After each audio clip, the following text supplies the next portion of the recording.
a Sunday afternoon just shows the commitment and also the fact that we are talking on a very important topic today. And on the occasion of International Day of Homophobia, we're all here gathered today. And so the FICCI Task Force on Diversity and Inclusion, with its subgroup on workplace inclusion for the LGBTQ plus community. We are here today, and I want to thank all our panelists, starting from Mr. Keshav Suri, who has kindly been the co-host and also sponsored our webinar today. Thank you so much, Keshav ji. And Keshav ji is Mr. Keshav Suri is the Executive Director of the Lalit Suri Hotels and also the founder of the Keshav Suri Foundation. And in the current COVID scenario, some amazing work being done by both Lalit and the Keshav Suri Foundation, especially for all the feeding programs they've done and all the support that they've been giving out. It's remarkable. Thank you so much, Ms. Zainab Patel, for joining. Ms. Zainab Patel is the D&I head of KPMG and also the co-chair of the subgroup on the LGBTQ plus subgroup on the FICCI Task Force on Diversity and Inclusion. We also have with us Mr. Jerry Johnson, who is the Senior Manager and Corporate Communications from Reliance Industries and a member of the FICCI Task Force on D&I. Ms. Prachi Rastogi, who is the Diversity and Inclusion Lead from IBM India, and she is also with us today. Mr. Ali Potia, partner McKinsey and member of the FICCI Task Force on D&I. And we also have with us Ms. Nandini Kapoor, Senior Advisor of UNAIDS India, to have joined us today. We are really looking forward to her address as well. And Mr. Suhail Abbasi, who's a pioneer and the co-founder and chairperson of the Humsafar Trust, who've been doing some amazing work in this area for a very, very long time and have done some remarkable on-ground work within the COVID scenario. So thank you, all of you, for joining. And without taking more of the time, I would now request Mr. Keshav Suri, the co-chair of the FICCI Task Force on Diversity and Inclusion, to make his welcome address. And Ms. Zainab Patel would be the moderator of the session today. Thank you. Over to you, Keshavji. Thanks. Thank you so much, Umaji. I hope I'm audible and everyone can see me. Yes. What I'm going to do is I'm going to switch off my video whilst I give the welcome address because, of technical difficulties. And so I just thought that everyone could first see me and know that it's me and it's not my husband via proxy giving the welcome address. And then after that, I'll switch it on so that if there are any questions for later, and then hand it over to Zainab. So if you allow me, I will start. Namaskar and welcome everyone. We have gathered here to mark an important day, which is International Day Against Homophobia, Transphobia, and Biphobia, and look forward to a meaningful exchange on COVID-19 and its impact on the LGBTQIA+ community and arrive at some meaningful solutions. COVID-19 has had far-reaching social, economic, and ecological implications. As governments and organizations grapple to tide through these tough times, the vulnerable sections, especially the LGBTQ+ community, needs a targeted attention by all. As we work towards building a new world, we must not forget to embrace, empower, and mainstream our community. It is important that our community feels empowered both economically and socially in these unprecedented times. The lockdown has disproportionately affected the LGBTQ+ community, especially the transgender community, with virtually no access to daily income. The people living with HIV and are on antiretroviral therapy or hormone replacement therapy are left stranded due to lack of access to transportation and public healthcare facilities. Mandatory norms of social distancing and self-isolation have further added to our miseries and led to anxiety and mental health issues. Our community has historically faced discrimination in accessing employment, and an overall economic downturn will mean greater risks of slipping back into food insecurity, poverty, and homelessness. FICCI's Diversity and Inclusion Task Force have started undertaking regular interactions with corporates, NGOs, political and legal fraternities, on how it can get more diverse, inclusive, and better for all, including the LGBTQ plus community. As governments and organizations are building post-COVID revival strategies, it is important to push for policy changes that help to solidify India's inclusion journey as a nation. The Diversity and Inclusion Task Force has already submitted representations of the impact of COVID-19 on the LGBTQI plus community to the Ministry of Home Affairs as well as select state governments. In times of this pandemic, the Lalit Suri Hospitality Group, Kirisu, and the Keshasuri Foundation has risen to support the most vulnerable sections, including the trans community. Every day, our kitchen across the country, our kitchens of the various Lalit hotels across the country prepare fresh meals for distribution to the needy. Since the lockdown, we have fed over 100,000 people via government shelters, distributing over 60,000 kgs of food supplies to the most affected people from our community. We have provided over 300 PPE kits and 10,000 handmade face masks to people at large. The foundation has also taken the initiative of extending free mental health care support to our community and started our own series of talks called Queering Quarantine. As some of you might be aware, we've also got frontline warriors like the doctors staying in our hotel. We've created resource centers, raised funds for various NGOs, and reached out to the members of our Pure Love employee resource group at the Lalit to check in and see how we can help during this crisis. But I know for a fact we can all do more.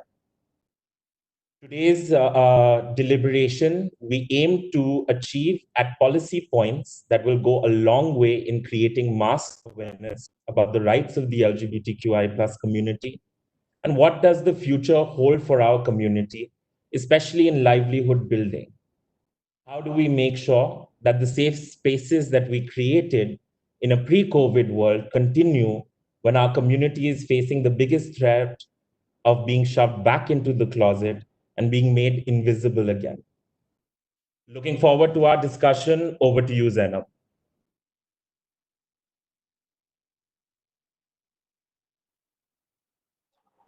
Thank you so much, Keshav, for that very kind introduction and for doing the path-breaking work that you do. And I actually want to start the discussion today by quoting Harvey Milk. And he says that it takes no compromise to give people their rights. It takes no money to respect an individual. It takes no political deal to give people freedom. And absolutely takes no survey to remove repression. And that is absolutely the best way today to think of the theme for the International Day Against Homophobia, Biphobia, and Transphobia, which is breaking the silence. And I think one awesome work that we as the subcommittee on LGBTIQ issues within FICCI in the DNI space are trying to bring is that we are trying to urge everyone to break silence over discrimination and to speak up in support of diversity and inclusion. I'm going to take a little bit of your time to read out a small poem which I came across. It's not my own. I just tried to customize, read, plagiarize. But this is something which I think, binds all of us together. Today, in 1.3 billion people in India are affected by the COVID-19 situation. I don't think there is any one household which has been spared.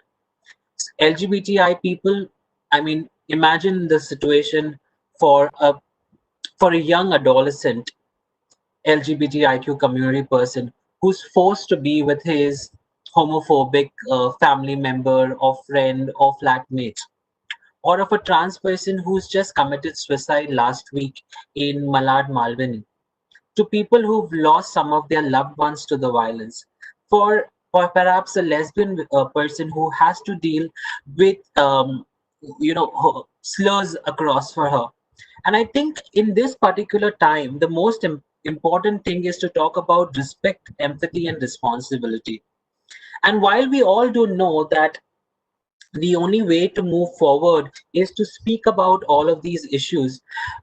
It is important for us to note and specifically call out that although we may be in the same storm, we are definitely not in the same boat. So each of us, whether there's a person from an LGBTIQ community, someone from the sex workers community, people from the migrant population lot, people who are destitute, all of us are facing the storm, but in very different boats. It is very important for us to recognize privilege and to call it out and to make best use of our abilities in this particular time. And we all talked about the great progress that we've made in 2018 with the Supreme Court decriminalizing homosexuality and the 2019 Protection of Transgender Persons Bill passed by the Parliament in India. But identifying LGBTIQ can cause people to feel that they need to hide their true selves. This is because of the fear of repression, of discrimination, and also basically just trying to avoid conflicts within families or because of anti-LGBTIQ laws that are still there in India. And thankfully, more and more people in the corporate space, in the development space, circles within the government have been able to start looking at diversity and inclusion. And I think that brings me to the very important topic today about looking at COVID and the LGBTIQ situation in India. And I'm joined with an extremely fantastic group of panelists. So we have, as Uma introduced earlier, we have Jerry Johnson, who is a senior manager from Reliance, Ali Potia, partner McKinsey, Prachi Rastogi, diversity and inclusion leader and friend from IBM, Nandini Kapoor, a great colleague from the last 11 years that I know her in my association with her at UNAIDS, and Sohail Abbasi, someone who's been a mentor, a guide, and a boss right from the year 2000. And I welcome all of you to this panel, which will basically focus on what are LGBTQ rights, what is the impact, what is the kind of requisite policy measures that we're talking about, how do we build diverse and inclusive workspaces, what is the role of the private sector, what is the role of the government, are multilateral agencies doing enough, and what do we have specifically to ask as civil society organization. Having said this, let me first invite Sohail Abbasi. And what we've done is, in terms of the flow, is we've given people 10-minute slots each. And I have about 2 or 3 questions for each of the panelists. So I'll pose those 3 questions to the panelists, ask them to respond, while you people from the floor might want to add your questions to the question and answer box. We'll take that towards the end in the last 20-25 minutes that we have as discussion time. We expect you to be respectful for all, and to maintain the decorum while posting comments or making observations in the chat box. Thank you. Sohail, my quick question for you. I started my association with Humsafar in the year 2000 when I was a young college student. And what I wanted to ask you is, when I started working with Humsafar, it was a sexual health organization. To the time that I've come out today, that we also started working on issues of relief to be provided to LGBTIQ persons. Can you actually summarize for me and quickly tell me what has changed in the 2 months starting March to now? How have you been able to equip yourself? I'm also given to understand that UNAIDS did a fantastic story on the work done by Humsafar, and it's up yesterday on the UNAIDS website. Would you be able to throw some light on this? And maybe towards the end also speak about how do we as civil society organizations or NGOs try to bridge the gap between the work done by the government, and how do we build more synergies? So we'll start with these 2 questions and move forward. Sohail, over to you, please. Okay. Sorry, I'll have to ask you to repeat the first part of the. I missed it. There was something wrong with the connection. Sohail, my question to you is that I actually started my career with Humsafar Trust, a male sexual health agency. Growing over the years, it has also started doing disaster relief in terms of providing assistance to hundreds of LGBTIQ people across different states. What has made this transition, and what has actually changed between April and May? If you can give us, although we all know what is happening on the ground, but you would be able to give a nice macro picture because of the work that you do in various states, please. Okay. All of us are affected by COVID in more ways than. Okay. We all know. Uh, but somehow the LGBT community is particularly affected because at certain level, all the people who belong to the spectrum uh, lead dual lives at certain levels. And at this point of time, whether we are staying with our families or with our roommates, we are all stuck. We probably can't be ourselves, which creates a lot of tension in our minds. We are just stuck. We're stuck because we can't be ourselves, which creates a lot of anxiety. It creates a lot of mental stress, mental health issues for all of us. Um, right. I mean, we talk about lesbians, we talk about bisexuals, we talk about trans men, older single men, transgenders. Everybody is being affected at so many levels. Let me give you a few examples if I'm not taking too much time. Like someone who's single and lives alone, someone who's senior with my white beard, I can't step out very easily.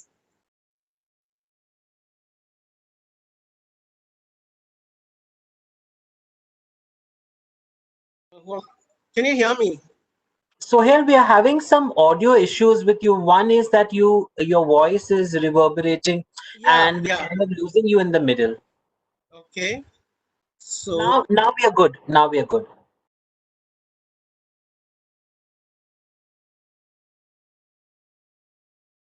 can you hear me now?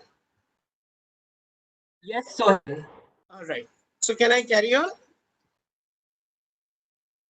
Yes, please. Okay. So, basically, I was trying to highlight how people have lost their jobs, people who can't be themselves, people who are uncertain about their future, people who don't know what's going to happen, people who don't have access to basic necessities, people who are living with the HIV in particular, who don't have, who are not getting ART medicines in time. Transgenders are going through hormonal therapy. They are deprived of all their regular doses of medicines. So there are many issues, many uncertainties, too much anxiety, too many question marks. Coming to Hamsafar, you had highlighted that how we have worked in with various communities over a period of time, but relief work was never really a base, our strength, because I suppose there was no COVID-19 around at that time. So when the lockdown started, we all were caught off guard, and we started getting distress calls from people who said that where do we go now? We don't have medicines. We started getting calls saying that I have only 9 rupees in my pocket. How do I get food? And as we started getting distress calls, we all got together in our respective homes, connected online, and we set up a emergency COVID fund. We reached out to about 400 of our friends, allies, stakeholders. We started writing small grants, and we got an overwhelming response. People started contributing despite all the limitations under the lockdown, and we collected a fair amount of money and we started our relief work. So that's how we got into it. If you can ask me another particular question in particular, then maybe I'll be able to elaborate. Otherwise, I can meander and keep going on.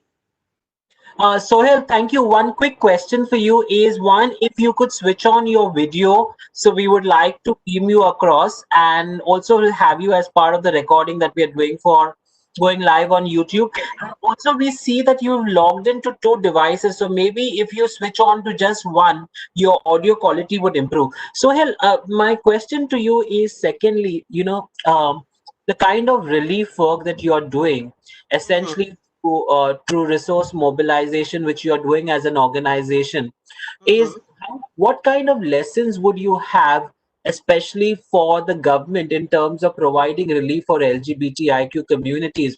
Because today, in today's world, when there were issues around getting access to Aadhaar, getting access to identity, getting access to phone numbers, and a lot of people have been apprehensive about privacy concerns around this. How have you been able to figure out? That would be one. And the second question is, what recommendations would you have for the government to work more effectively with NGOs like Humsafar? Okay. Sorry. Again, the audio is becoming a huge problem. I couldn't get your first part of your question, and I can switch on my audio video for some reason. Can somebody help me with this? Suhail, we cannot seem to hear you or see you. Do you want me to come back to you slightly later? Yeah. Can you do that, please? Yes, please. Let me come back to you slightly later. Yeah, and I'll try to log in all of them, right? Because even I can't see anyone. Okay. Okay. Thank you. Thank you.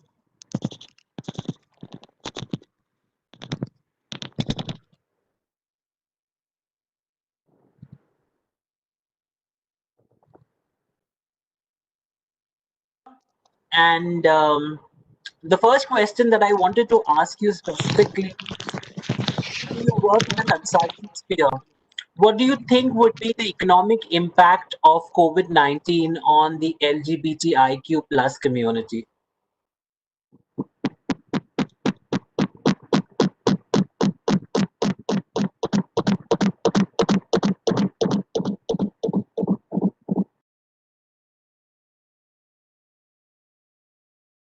All right, looks like the echo is gone now. Can you all hear me? Yes, yes, Ali, loud and clear. And thank you for coming on camera. Perfect. Um, a very good afternoon, everyone. On a Sunday afternoon, and like Keshav mentioned, on a day that marks a milestone and is celebrated around the world. By way of introduction, so my name's Ali Potia, and I am a partner at McKinsey, and my day job is to provide consultancy advice to corporates, right? So I work with corporations across a variety of sectors. I currently lived in Singapore, but I was born in Bombay and lived in India most of my early life, and certainly spend a lot of time still in India. Um, I think if we were to comment on the economic impact of the COVID crisis on the LGBTIQ community, there's two ways to think about it, right? Now, the community at large, we are members of a wider community, where citizens and residents of all of the places that we live and work in. And I think that there is a baseline impact that's going to impact everyone. And I don't think the LGBTIQ community is going to be any worse or better off than the wider community at large. That's one way of thinking about it. The second way of thinking about it is that the community, the LGBTIQ community specifically, tends to be disadvantaged when it comes to economic opportunities quite systemically. And so when there is a negative economic impact in the wider economy, it hurts the LGBTIQ community disproportionately. And I suspect that that is likely what's going to happen this time.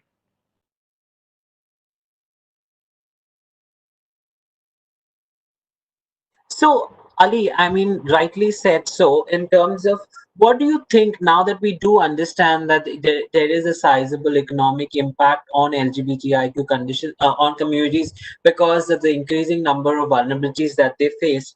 What do you kind of suggest in terms of tentative actions that we could do to address the immediate needs of LGBTIQ community members, especially those affected by COVID-19? And how do we stay focused and committed to long held values that prioritize inclusion and diversity? Yeah, so if I take a little bit of a corporate lens to this, right, and I understand that we have other speakers that will be speaking about the social aspects, and we started hearing a little bit from Suhail before the connectivity issues on some of the amazing work that they're doing on the ground with the most disadvantaged members of the community. But if I just switch tack a bit and talk about the corporate sector, I think there's a couple of things, right? We're living in a unique time where we have the ability to genuinely reimagine what the future looks like, right? And this big shift to remote working is quite a unique pivot point to reset working norms, to reset the way HR departments think about employee engagement, to reset the way we think about inclusive behaviors at the workplace. And I think, as we reimagine this new future that we're going to come out of on the back end of this crisis, it's imperative upon us to reimagine a future that is inclusive in the workplace, and also in terms of hiring and all sorts of practices related to kind of economic contribution to society, right? It's interesting too, because this moment provides a very real and a very literal window into the lived experiences of others, right? So if I think about my own experience, I mean, I am sitting here in my study, at my laptop talking to all of you, and I do this for 10 hours every day right now, during the workday. And there are many instances when my husband will walk behind me, or the cupboard door will swing open, and the thing is, those are trivial examples of some of the more deep and visceral experiences that people are having working from home. It opens up new opportunities to discuss questions like, what's going on for you, right? How is your home life influencing your work life? How are you feeling? And I think that those opportunities are unique, and we should take advantage of them to really have dialogue with each other in terms of how we're working. Also, this move to remote working would suggest that if we wanted to, we could be a lot more inclusive, right? If you think about it, we have now all proven that we can be economically contributing by sitting at home and working remotely. And what this should do is it should force corporate HR departments to start thinking about candidates that they would have automatically rejected. I'm making this up, but trans candidates who present differently, people with disabilities, and where an HR hiring manager would have intuitively said, nope, this candidate is not right, they can now actually be quite thoughtful about, wait a minute, actually, if this person is working from home, it doesn't matter how they present, and they could actually be a really good candidate for my company. Dana, back to you. True. I totally agree with that. In fact, I think as we move ahead and we look at the future of agile working, it opens up immense opportunities for us to not only look at the diversity from an orientation or identity perspective, but also looking at regionality and intergenerational issues. Let me come to a slightly tricky topic, Ali. All of us are now talking about freezes and furloughs and layoffs.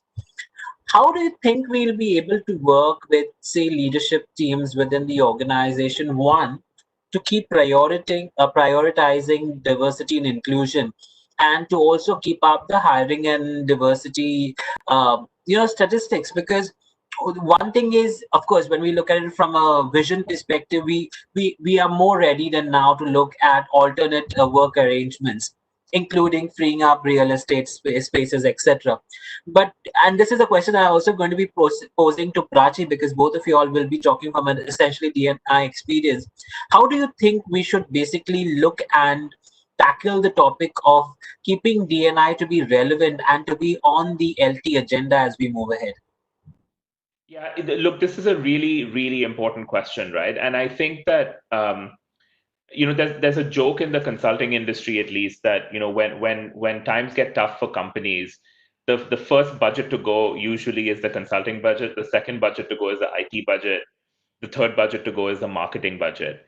But the reality is that the D&I budget, the diversity and inclusion budget, is also very much at risk, right? And it's not because there's some sort of sinister force, up ahead in headquarters that's saying, excellent, now is the time to cut the budget. That's not what's happening. I think what's happening is companies are indeed looking at ways of how they can survive. We're in a survival moment, right? And they want to hold on to cash, and they will look at anything that is considered non-essential and say, could we do without it for a little while?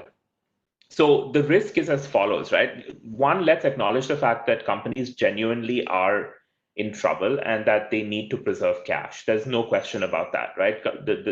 We're in the middle of a quite dangerous economic cycle when it comes to companies and therefore when it comes to the wider economy.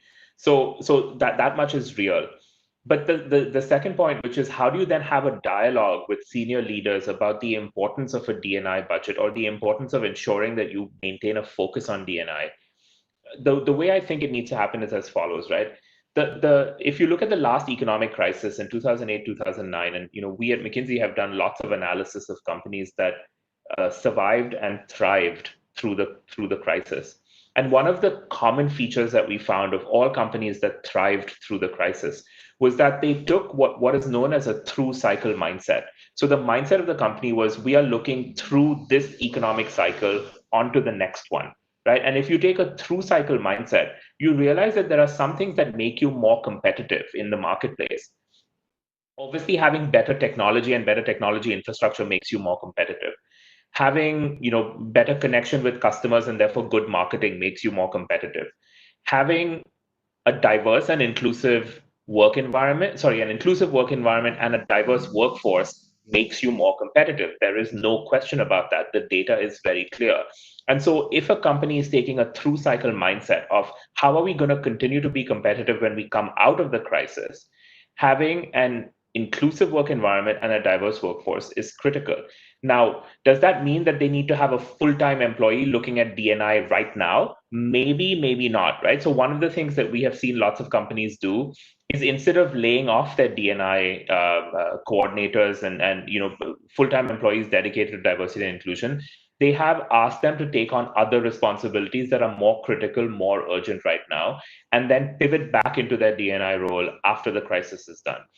That could be one approach. Another approach could be that senior management still continuously signals how important diversity and inclusion is for the organization and makes sure that it remains a priority for not just for HR departments, but for line leaders across the organization, right? And the way you do this is by role modeling diversity and inclusion in remote working environments. So for instance, on a WebEx with employees, leading with vulnerability, leading with curiosity, leading with empathy, making people feel comfortable to be open and vulnerable as they're interacting virtually, acknowledging distractions that may be going on in people's home lives, and being aware of others' experiences.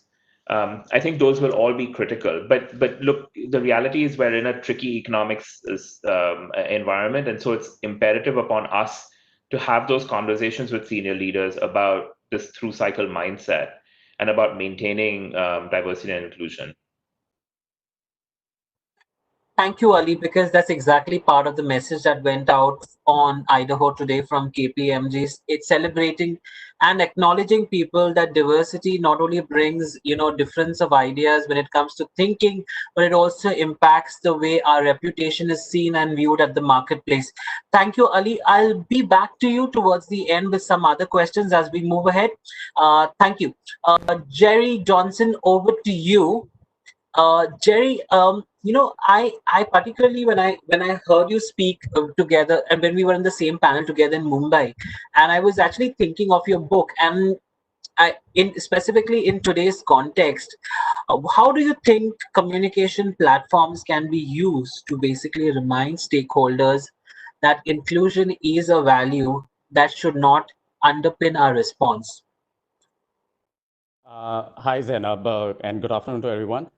See, I just want to pick up from where Ali left off. I mean, he said something about along the lines of let's think on a through cycle mindset. And I have a slightly different perspective on that front. I believe that the pandemic has shown extremely how important D&I is actually now. And now let me just explain what that means. It basically has to see, we're all in a global experiment at the moment, right? So we're all on pause, literally all on the same stimulus. So the stimulus being the coronavirus, the pandemic. And we're all being observed for the way in which we respond to this stimulus. So we are responding basis our countries, we are responding depending on our cultures, we're responding depending on our privilege, our class, and we're also therefore now responding basis our diversities, our existence and our identities, our approaches to the way in which we see the situation. And so I see this as a moment to actually pause and take a good stock at how we understand diversity. And this is where I think as diversity champions, we have to enter the conversation in a more forceful way, both in the mainstream as well as in corporates. And in the corporates, what is important right now is to understand that every one of us is now having to deal with diversity. And diversity is no longer tokenism. Diversity has become no longer a nice to have where your budgets can be allocated for good events that happen once a year, but that everybody sitting behind the computer screen is having to deal with diversity challenges. If I do not trust you as my manager, if I do not trust you as my team member, I will not be able to relate to you over this virtual platform. I will not know, are you working when the computer is not on? Are you working? Are you being productive when you're at home and I can't see what's happening? You are no longer in an office environment where there are specified hours of work and where there are people around you and colleagues around you and that navigate you through the day. Now you're at home. You are dealing with separate challenges of your own. Maybe it is about a grocery run. Maybe it is about your household members. You're living with us who's completely unsupportive. Whatever those diverse challenges that you are bringing onto your computer is now getting transmitted to everybody in your team, to your boss through the virtual platform. This means everybody has to deal with diverse challenges. This means everyone now needs to build skills for inclusion. So what are the skills that you need to build for inclusion in this diverse ecosystem that we're living in? Well, we in the LGBT community, we know all about it, right? And so, I mean, I want to cast ourselves, the LGBTQ members, as people with the assets, the skills, the training, and the competence and the mindset to have to be able to deal with diversity and inclusion in this pandemic. We do it on a regular basis by creating virtual communities amongst ourselves. We've done it even before Corona became a word in our vocabulary. We always created virtual communities. We always sought out other people like us. We always built connections on virtual platforms. And our community has a shared history with dealing with the AIDS crisis, with the HIV crisis. Know how to rally resources, how to get people on the streets, how to reach out to the most marginalized, the most vulnerable senior citizens and senior folks. We know how to reach out. And so we have all these skills and competencies. It's in the body of our community. And I think it is time for us to really jump into the conversation, make it mainstream. Diversity is not something you set aside and you pivot to later. It is an issue now squarely confronting all of us. And it's time that we raise our voices in the corporate workplaces as well as in the mainstream. And places like FICCI and like what Mr. Keshav Suri is doing. This is the way to move forward in this conversation. Advise the government, advise your corporates about diversity and resilience and inclusion issues. Jerry, you being your true self, you answered all of my 3 questions in your one answer. But I'm still going to take this opportunity and catch upon this one line that you mentioned in terms of how today with Zoom, Hangouts, Microsoft Teams, we've graduated to a super different level in terms of how we view and interact with our colleagues.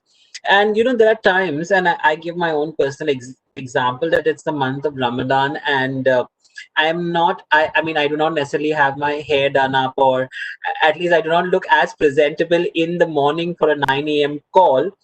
And sometimes I do not wish to switch on my video, my cam, and it is considered unappealing by some. People try to coax you. I know of situation when their cooker is whistling at the background, my dog is trying to bite me. I'm not as lucky as Ali for my husband to brush past me when I'm working because he's in Mumbai. But the fact is that it, as you rightly said, it has exposed us to a totally different environment where we need to trust and start working with your colleagues in a totally. And that brings me back to my agenda: is how do we use these kind of platforms to further, D&I good practices? Because I think this has changed the way we perceive partnership, because agile working has been in the corporate sphere for a very long time, but I think now we've been able to understand the true impact of it in word and spirit. Any thoughts, Jerry, because you're working specifically in the comms field? Right. See, so Zainab, productivity is an outcome, correct? So productivity is an outcome of what factors? Now we have to investigate what are those factors.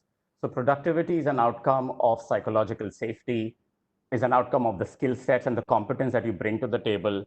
And it's an outcome of the way in which you're able to work in your teams more effectively. So now the way diversity intervenes is that diversity can throw a spanner in this issue. How so? Diversity is messy. It's difficult, right? If I don't like you, if you're so different from me, I don't understand you, it will be very difficult for both of us to trust each other. One. So you have no trust. When we don't trust each other, we are always watching our backs against each other. Okay, how is she going to sabotage me or jeopardize me? Or is she going to follow up on me and micromanage me behind my back so much because we are all virtual and nobody knows how much we are all working? So there's no trust, there is fear, and that hampers efficiency and that hampers productivity.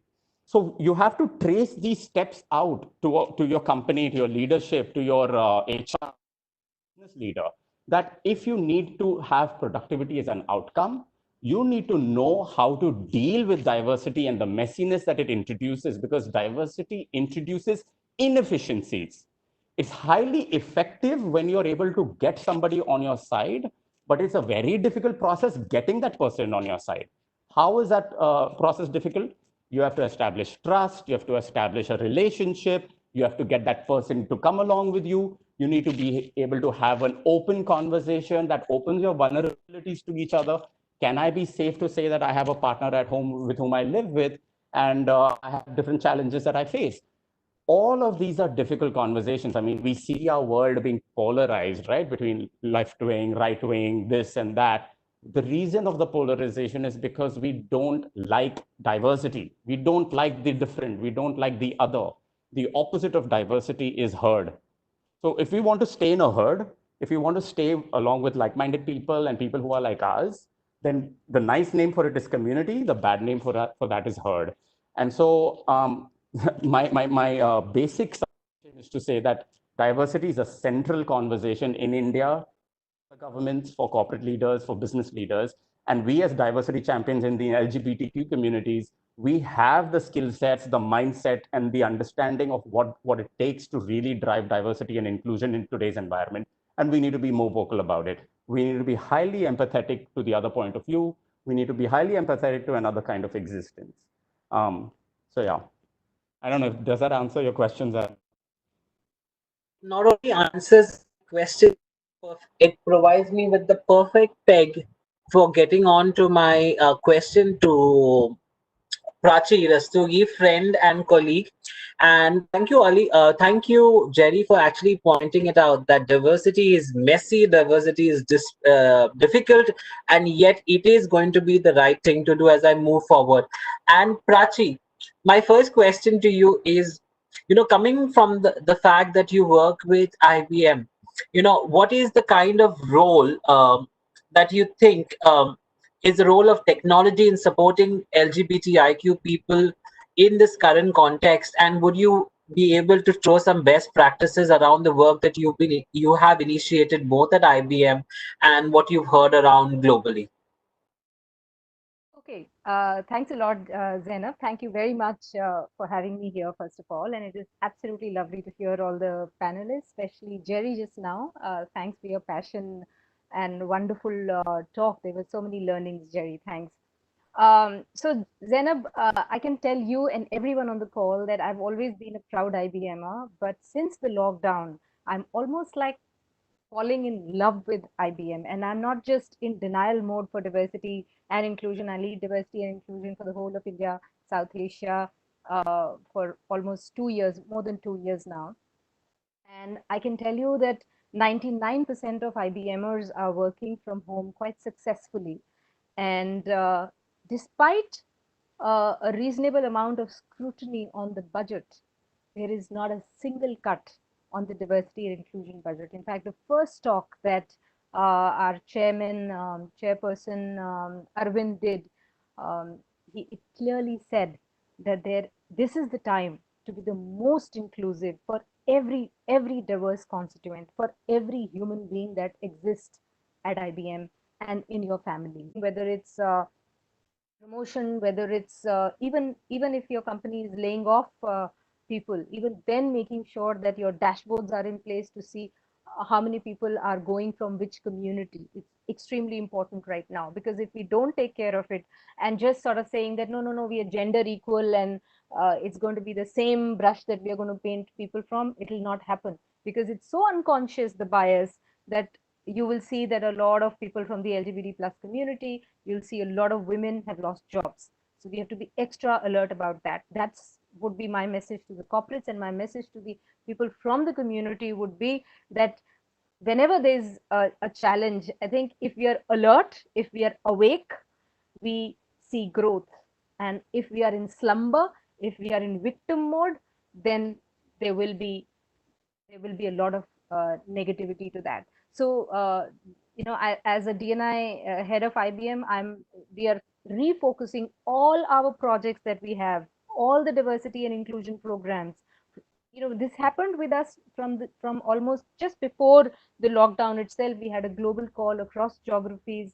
Our chief diversity officer clearly told us that life is not going to be the same ever again. So all our programs are changing now. The focus is changing. Focus has to be how, as we coexist with COVID or post COVID, the focus has to change, and that's what we're doing for all programs for LGBT plus people, women, and people with diverse abilities. So diverse abilities, that's what we call people who have disabilities, we call them PWDA. So that would be my message to all corporates, that it's time to awaken, time to really be alert. This is the time to make sure that all kind of diversity is super respected, because if that does not happen, then those companies are really going to fall flat on their face. Thank you, Prachi, for being that great woman ally that you are for the community, and for being such an awesome speaker. I think the challenge today is for leadership to stand up and to be protective of all that are there under their care. I mean, that is the strength of leadership. Thank you once again, Prachi. I also like to ask all other participants, if you do have questions, put them question and answer box. If it is directed for any one particular individual, whether it was Ali, Sohail, Prachi, or Jerry, please mention it by name, or we are happy to take the questions as it is. As we move ahead, Nandini, just before I invite you, can I actually ask Sohail if he's okay to join back in? I could take a question for him and then move to you, because you would be able to conclude it well from an overall civil society and development partner perspective. Sohail, are you there? Yes. Can you hear Great. me? Oh yes, now loud and clear. Yeah. It would be great if we can see you as well. Yeah, my video is on. I can see Oh yes, myself. now we can see. Now I can see you also. Okay. I can't see Sohail, you now. now you see me as well. Okay. Yeah. Okay. Sohail, one quick question for you. The question that I wanted to specifically ask is, um, while we constantly use this term LGBTIQ, and it seems to, it's almost synonymous for people grouped together as a community. We all know that the fault lines are very different for different community people. Lesbian, sexual, trans people affected differently, gay men affected differently, effeminate people affected differently, questioning queer people affected differently. From your experience of providing relief work, do you have any specific experiences that you would want to call out? Uh, See, we have been providing relief work particularly to the transgenders and particularly to trans women. So we are not providing relief work to the entire spectrum, okay? Because a lot of people don't need that kind of help. Because we are talking about transgenders community in particular, So I can only speak about that particular community. And we are also providing relief work to the PLHIV. Okay. So we can talk about these two communities. So, Sohail, so please, I mean, just sorry, I lost you again. Sohail, it would be good if you could speak from the trans and people living with HIV communities for now. Mhm. So I lost you. I lost your voice, Zainab. Can you please? Sorry, I am asking you to repeat the question again. Sohail, it would be good if we could speak on your experiences on trans communities and people living with HIV, your experiences of them. Okay, these people who the trans communities are totally, as I said, that they are see, they are the daily earners. Okay, they do monkey, they do badhai, or they do sex work. Now, because of the lockdown, everything has come to a standstill.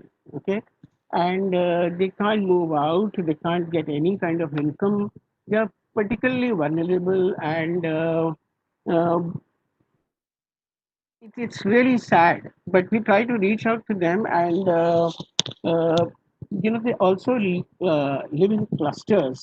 So the kind of relief work we do is to earlier a lot of people wanted cash for relief assistance, but we couldn't always provide cash. So we started giving ration, okay, to them. Uh, the challenges we face in terms of reaching out to these people is that uh, they all don't live in one area. So we have to reach out to various places. And what we also come across is that mm, when we go to distribute, when our teams go to distribute food, etc., to these people, a lot of allied communities and the people who stay in the neighborhood approach us, okay, because they don't know we have come to give the help only to transgenders, but it's all these people who come forward and ask for, and we really feel very helpless because we can't extend that kind of help to everybody because we have come for a specific community. Yes, Sohail. Sohail, as we move forward, there was one particular question that I had. Mhm. Considering the work that all the resources that Humsafar Trust has been able to mobilize through Mhm. individual donations, through crowdsourcing or whatever, what is the one piece of advice that you would like to give governments, either at the central or at the state? I do know from my little experience of the work that has been done in Rajasthan that at least that the state government got people in from different community segments together to talk about a joint COVID response. So, what advice would you like to give to the government in terms of specific takeaways for the government to work more effectively with community-based organizations like Humsafar? Okay, government can. There are many ways. Government can start programs where they can do capacity building, where they can ease the legal paperwork which transgenders are usually don't have. They can, uh, include them in their programs to provide job opportunities to the trans people.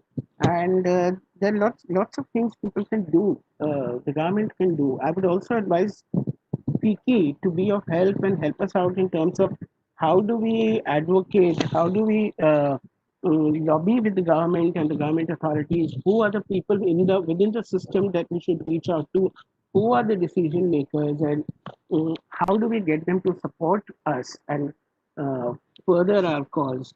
We would also like Fiki to advise us how to use media to lobby for us because media also plays an extremely crucial role in terms of forwarding our messages to the larger world, especially to the government. Thank you, Sohail. Any other message that you would want us to consider as we move ahead on this call? After the Section 377 was read down, the Supreme Court had given a directive to the Government of India to help start programs where they could, we should help remove this stigma and discrimination for the community. So it would be great if there is some initiative that we can see from the government side in this direction. I think that would help solve a lot of problems besides the other programs that I spoke about. Thank you, Sohail, for this. Uh, Let me now invite Nandini Kapoor Dhingra from UNH to share some of.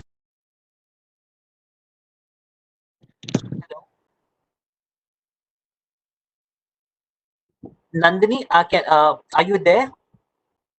Very much, Zainab, but I think you dropped for a few seconds, but go ahead, I can hear you. So, Nandini, very quickly, in terms of the work that we've done together, and I said we as in because there is this large civil society network and movement that UNH keeps supporting on various fronts, and I'm aware. How would you categorize the UN perspective and ongoing, endeavors around LGBTIQ issues and the COVID-19 response? Anything that you can share, either from the national perspective or from the regional perspective, and how we can continue to work with UN agencies to highlight this? Thank you so much, Zainab, and thank you to Vicky, the Keshav Suri Foundation, and the DNI task force actually to organize this very interesting WebEx. I must say it's been great so far. And Keshav, Sohail, Ali, Jerry, and Prachi, it's been really great to hear all of you. So I'm coming here from wearing a UN hat and a UNAIDS hat. And as you know that UNAIDS focuses on HIV and AIDS, and Zainab and I have been colleagues, and that's why she says we.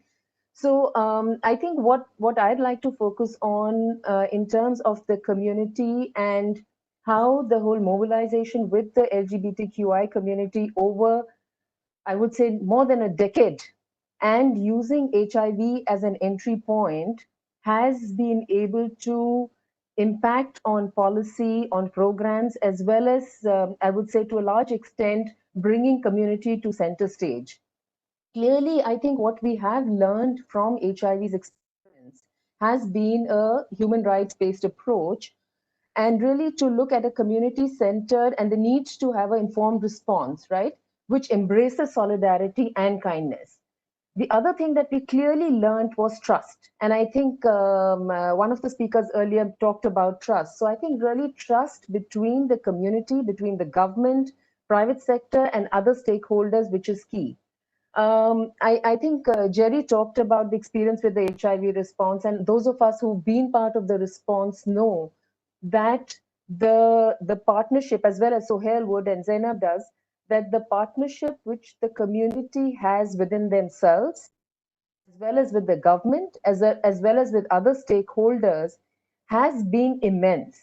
And I think hearing to the representatives of the private sector, I'm really overwhelmed to hear the kind of response that is coming from the private sector. And I think somewhere I do see a lot of opportunity in going forward. Clearly, I think we have seen with COVID-19, the impact on the communities has been huge. I'm not going to repeat, we've heard a lot on the ground. We know a lot is happening, but a lot still needs to be done. From the UNAIDS perspective, I think I would definitely like to read a quote from the UNAIDS executive director, which very nicely sums up really what I'd like to say. She says, HIV has taught us that violence, bullying, and discrimination only serve to further marginalize the people most in need. All people, regardless of their sexual orientation, gender identity, or gender expression, are entitled to the right to health, safety, and security without exception. Respect and dignity are needed now more than ever before. So I think in her recent press statement, this really summarizes very well how the UN systems looks at working with the LGBTQI community and other partners in responding to the needs of the community now and post COVID-19. In terms of what the UN in India has been doing, and Zainab has been a part of it, has been working very closely with communities and the government in terms of, we've talked about the Section 377, we've talked about the transgender bill. The whole mobilization around communities has taken them to be, has helped them to advocate for their rights. for their needs. And that's what's led to a lot of policy change. The other thing which is more recent is a think tank which UNAIDS and UNDP together have supported the community to form, which is a think tank of a few representatives from the LGBTQI community, which bring to the table the voice of the larger community behind them. And there's one thing which I would urge today to FICCI and the other private sector here is definitely to have a dialogue with the LGBTI think tank to discuss a partnership on how the think tank can work closely with the private sector now and post-COVID, or as we say, living with COVID. Because we know the situation, the needs are going to change, the asks on the ground are going to change. And I do see that the corporates and the private sector are a key partner for the community. The government plays their role, the multilaterals play their role, but I see a huge role for the corporates and the private sector here. So that's from me now, Zainab. Thank you. In fact, you answered my second question as well, Nandini. But I want to specifically, on behalf of the FICCI task force on LGBTIQ issue, take up your offer to have one session with you in terms of working together with the UN system to make effective policy changes in India. And one particular area to call out would be how do we further work on the issue of business and human rights? And second, to look at how the UN standards on LGBTI inclusion can be brought to India and can be widely disseminated, say, to the Ministry of Social Justice and Empowerment, to the Ministry of Corporate Affairs, to the Ministry of Labor. And I think that is a role that we see UNAIDS trying to coordinate for us and provide us platforms as we move ahead. Thank you, Nandini, for this. I see, so we've come to the end of our panel speaking, and I see a couple of interesting questions. So one is, could you share some creative and interesting ways in which companies can continue to invest in diversity and inclusion? Also, a few examples of how programs have been modified for the post-COVID world. Prachi and Jerry, would you, or Ali, would you be interested in speaking about this very quickly in terms of creating interesting ways in terms of how companies will continue to invest in diversity, and few examples about how programs have been modified for the post-COVID world? I can go, and I can go first. Um, I'll give you a small example. So we have the June Pride Month coming up, and as I said, the budget has not changed, but of course the mode of the how we'll celebrate the June Pride Month, how we'll engage people in the June Pride Month has completely changed. This is the first time for us that we're doing it completely virtual. So what we are doing is keeping in mind the not the post COVID yet, but yeah, keeping in mind that we are coexisting with COVID. We're making sure we know that there can be online, there can be aggression, and there can be things that can happen between a manager and a team member, which many people will not even come to know about. And that is why it's time that we are training our managers, and we have 100,000 employees in India, and therefore a whole lot of managers. We're training each one of them on things like microaggressions, on raising their awareness, on making sure that they know how to talk to their team members, especially people from the diversity constituents during this time. So for that, we are of course a very small team of diversity and inclusion at IBM. So what we've done is we're training a team of 50 people, doing the train the trainer program for them, and making sure that they further train employees on making them more sensitive, more aware, and more alert for people. So that is one. Another is that just giving you an example, that we are inviting a very well-reputed, famous comedian, stand-up comedian from the community. She's also a corporate trainer, and she is going to talk to all our employees during the month of June. And this is again to ensure that the energy does not go down. Nobody, I mean, we don't want to feel ourselves, and we don't want them to feel that because it's a different world now, so we'll not engage or will not celebrate in the June Pride Month. That will not happen. Of course, it'll be different, but it will certainly happen. So, and a lot of training programs that we are doing only for the community, also for employees who may have kids from the community, and we have our own employees who have kids from the community. So we're planning a TED talk for them. We're inviting, planning to invite parents who will talk about how can we be inclusive so that other parents can learn, other employees can learn. So these are the 2-3 things that we're doing differently this time, apart from the regular work that we do. We've had an equal opportunity policy at IBM for very, very long. But I think now we're clear that it's time for gender equity, not gender equality. It's absolutely clear.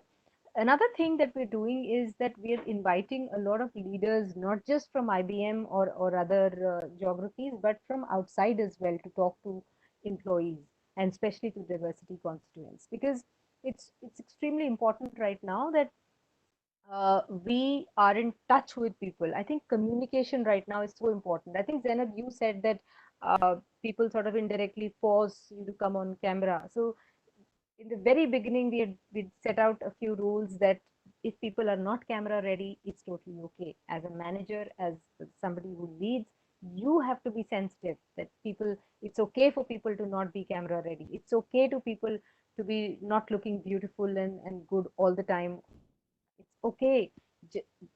Be accepting of yourself and be accepting of others. It's okay for a dog barking. It's okay for a kid jumping around. It's okay. It's absolutely fine. It's an inclusive world right now, and I need to change. If I have a problem with seeing somebody's unkempt hair, or seeing somebody's spouse, somebody's partner, uh, I have a problem. I need to deal with that. I need to question myself that what is my problem, and that is what we're doing differently now in the COVID situation. Hope that answers your question.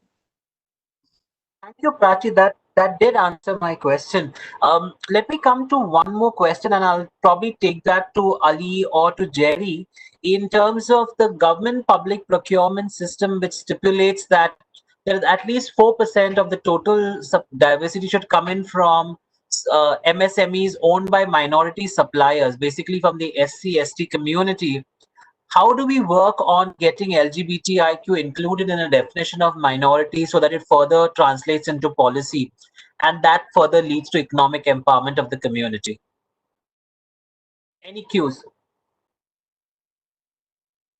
I'll just contribute a few thoughts on that point. It was raised by Kanishk, I think, in the chat, and I think that's a very important question, because we have to look at the entire supply chain of our operations and ensuring that our diversity and inclusion activities do not only just address our employees, but also the entire ecosystem. So that's important.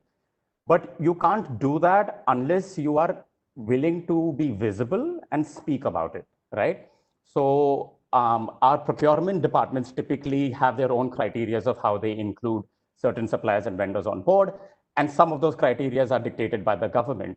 But in order to push them to that next step, they need to be prodded to think differently, or to include more groups that they wouldn't have otherwise thought about.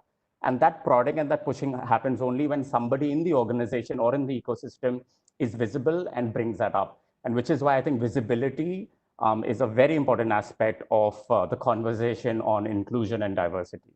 But I also want to quickly go back to what Prachi was saying earlier. And those are some very great activities that IBM is doing. And I'm sure there are organizations that are on various curves of maturity, right, in their inclusion journey. But my word of caution is for all organizations at this time is to not replicate events that used to happen on ground onto a virtual format. And I think we need to be aware that we are not just replicating virtual shadows of real-time events as much as we are rethinking the way in which we engage today. And some organizations are very well advanced in that journey, and I think IBM is one of them. And there are other organizations that need a bit of hand-holding. And so one of the things, for example, that I'm helping out with Reliance is that every aspect of our communication and every aspect of our HR policy is now being relooked at and re-examined in this COVID scenario. I bring in not just the lens of history, but I also bring in the lens of narratives, the story that we're putting out there, right? So thankfully, the way in which Reliance is structured, I have the liaison between the chairman's office and with the various other departments in HR and diversity and procurement and engagement. So I'm able to bring that prism, that narrative from the chairman's office and bring it down. So one of the examples, for instance, I'll tell you is we are now launching a crowdsourced platform called My Voice is a crowdsourced internal platform. We're launching that. And the reason we're trying to do that is we're trying to move into a space where we want the crowd to give us feedback, to give us conversations and topics that they need to hear about. And we're also asking for the ways in which we also wanted to observe the ways in which the crowd kind of engages with each other. So it's not just that managers and teams and for productivity purposes, but it is also just a sandbox. Let's open a sandbox, a marketplace, kind of like a water cooler or a pantry or a cafeteria ecosystem, putting that on a virtual platform. Let's see what emerges. What are the issues? What are the struggles? What are the inspirational stories? What are the ideas coming out? And what are the formats in which people are engaging? So we are moving away from traditional, say, managers leading meetings and moving to an informal platform called My Voice, where all employees are engaging on an equal level. And so it's just started. It's an experiment. We've just started the pilot phase. We are pushing for it to move into the larger enterprise-wide rollout.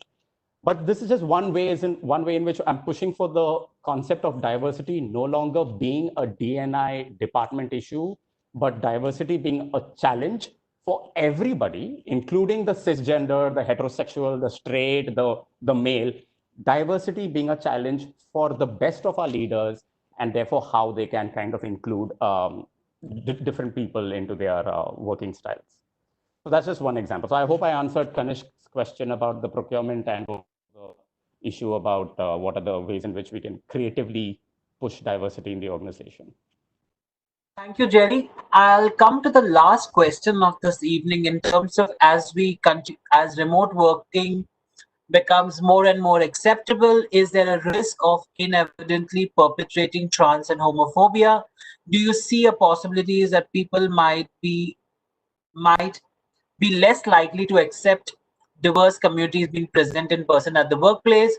Ali, Sohail, would you want to take up this question? Sohail, a specific question for you is how do we work at changing and making curriculums at schools and educational institutions more inclusive? Any thoughts on that before we close the session for today?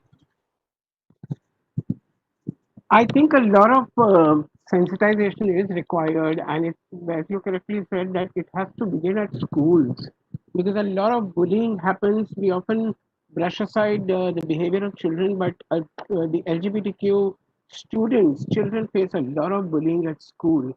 So I think it's high time that we sensitize people uh, at the school level, even at the college level, and let them know that people like these exist and how people have to be respectful towards them, how people have to work towards acceptability and inclusivity.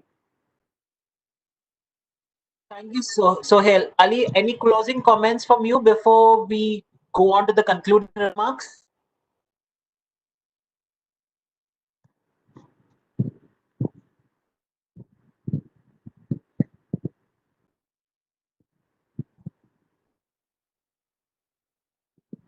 Okay, I am going to quickly summarize in terms of what were my observations from the session. And the first thing that actually struck me is what Prachi said, that inclusion begins with an I, and no better time than this starting off right now, because I think this message is for all LGBTIQ allies, people from marginalized communities, that we don't really need to forget who we are and that we have self-worth, because even in these times of the pandemic where survival is a top priority, the needs of minorities are usually set aside. We deserve love and respect, and that love and respect actually starts from within. uh, Moving on to Sohail's point about working on relief and the importance of it, and especially building private-public sector communication networks and a joint service delivery model. To Ali Potia talking about the role of diversity and inclusion, how we can navigate through the system, but it's also an issue about leadership. Prachi's amazing experiences from IBM in terms of starting from the leadership commitment to maintain the diversity numbers within the organization to kind of ensure that as we move forward, diversity and inclusion doesn't take a setback, to sharing those more practical experiences about how they go ahead on their DNI program, especially on on building mental resiliences. Jerry, thank you for that important piece on communication. I can't stress the need more for more effective communications in these times, because today when you're sitting at home and you're listening to a whole lot of webinars and reading to probably 1 million emails a day, the need for effective communication and the need to be mindful that diversity truly counts in these difficult times.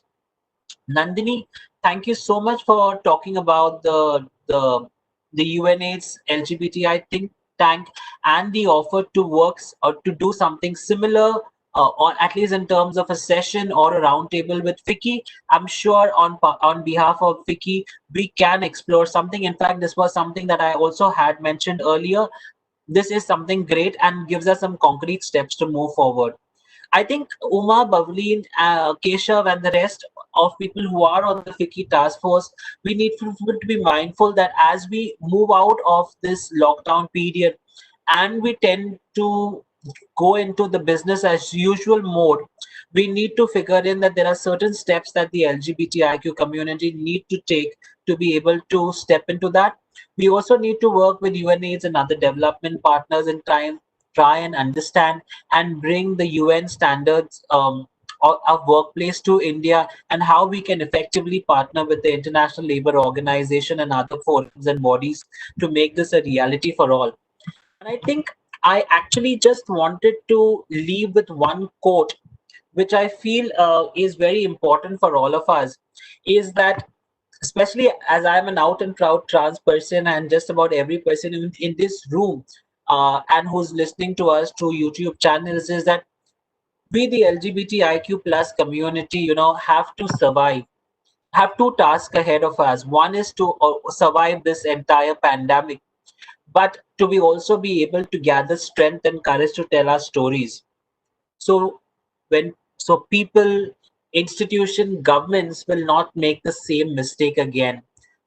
When things become normal and the new normal comes out, we should be part of that new normal and not still be out of that. So that is my message as we quickly wind down this presentation, and we are just on time, and I would like to invite to present the closing comments, and a big thank you to all of the participants. It was speaking to all of you and seeing friends on camera again. Uma, over to you. Okay, thank you so much, Zainab. I think you have very nicely, concluded and sort of taken all the comments. Very good, session today. And on behalf of FICCI and on behalf of the FICCI D&I task force, I assure all the panelists and all the participants who joined us that we continue to, carry forward all these very important conversations and make the connects, be it with our through the FICCI membership, or with the government or international organizations, multilateral organizations. Very happy to have that conversation with the UN AIDS and the UNDP think tank. And we continue to make our representations wherever required for policy changes with the government. And the FICCI D&I task force is completely on board. And we continue to, take forward all the conversations. And thank you so much, everybody, for bringing out very concrete suggestions, which would be the outcome of this webinar. And while we share the minutes with all of you, we would be taking, concrete suggestions over to whoever respective agencies that we need to talk to and come out with a representation. So thank you once again on behalf of FICCI. Keshav ji, would you like to share a few words, please? Yes. Thank you so much, Umaji and Zainab, for the concluding remarks. Thank you to all the participants that have been a part of this fabulously queer or queerly fabulous discussion today. I really hope that we really be able to put down these concrete steps and move forward. I think what we really should announce, Umaji, is that we are working very closely with FICCI and with the corporates of FICCI to make sure that livelihood building, because that's something that FICCI has already a very strong hold on, for in particular the LGBTQ community and also our other subgroups, which is empowering people with disabilities and gender parity, is something that we are going to be focusing on in the post-COVID survival and revival strategy. I think thank you everyone for being a part of this. A big shout out to my Lalit family and to my Keshav Suri Foundation family, my team who have been fabulous and have been so supportive and have been able to get this session today. Without them, I would not be here. So thank you to them, and thank you to all everybody in FICCI and for everyone who joined us.